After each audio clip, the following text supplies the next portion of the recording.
Dadu husre bihe pikatum evare dadula nakamala paulane kandiye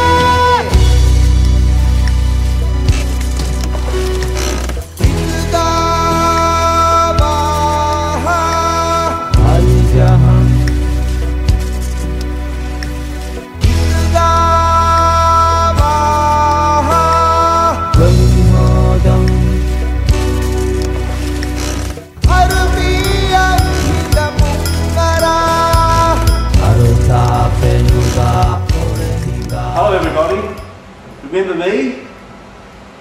Just in case you've forgotten me, my name's Alan Davis and I'm in the Republic of Maldives in the Indian Ocean. In early January, just after the tsunami, the President of Maldives asked the Australian Prime Minister for help. They wanted engineers, medical teams, coral reef experts and teachers. One thing led to another and I took leave, and here I am in the Maldives with 15 Australian teachers working in schools that had suffered the most devastation or they had the most displaced people.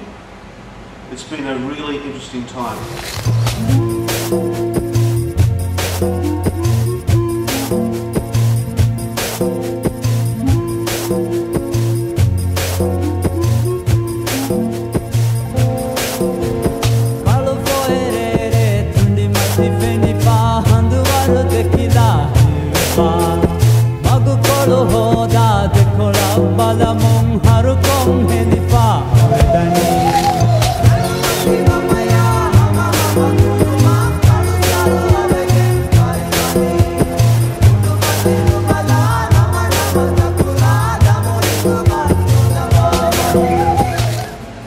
Maldives has 300,000 people.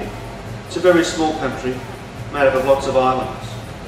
When the tsunami hit, 15,000 people were displaced from their homes and from their islands. 82 people were killed, 26 people are still missing. It doesn't seem much when you think about what happened to Sri Lanka or to Aceh in Indonesia or what happened in Thailand. But in this country, it's been a great deal.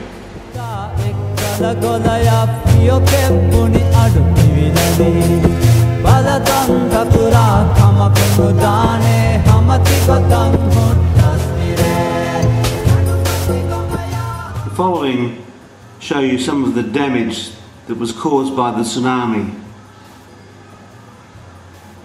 Very few minutes is all it took to cause the damage that you see in these photographs. These images are from all different parts of the Maldives, and you can see just how devastated some islands and some houses and communities were. 15 islands have had to be completely abandoned, which has meant that large numbers of people have had to move to nearby islands and live in displacement camps. The international community has given large sums of money to the Maldivian government, and the British and German Red Cross are facilitating all the building projects in all the islands. It's amazing when you think that it just took a few moments for this to happen.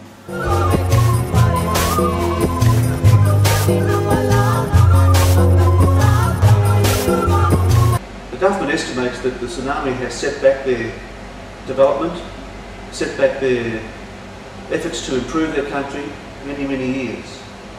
In the capital island, you hardly see any or hear any mention of the tsunami at all.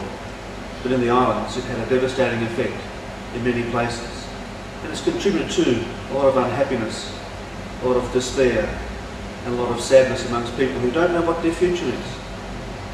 15,000 people or more are living in displacement camps. They're either living in tents or they're living in plywood and corrugated iron displacement camps. And they're told they'll be in these for up to 3 years, waiting for houses to be built. This is what is difficult for people to understand. That the tsunami is off the front page of the newspapers in the Western world, but here it's still happening. Not the tsunami, but the after effects. And they'll be here for many years to come.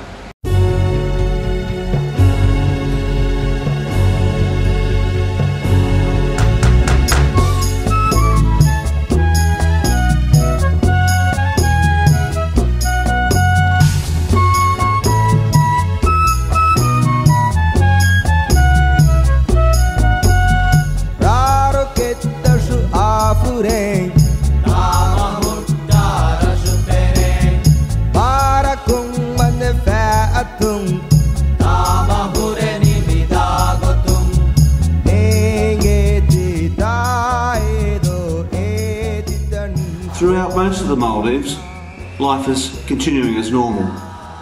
People go about their daily business, their work, their household activities, tending their gardens and going out fishing as best they can. For the communities that were really devastated by the tsunami, it'll take 3 to 10 years for those communities to get back to normal. Huge mango, breadfruit and guava trees have died, and it'll take generations for those trees to be replaced. Nakuri kantiya gotun,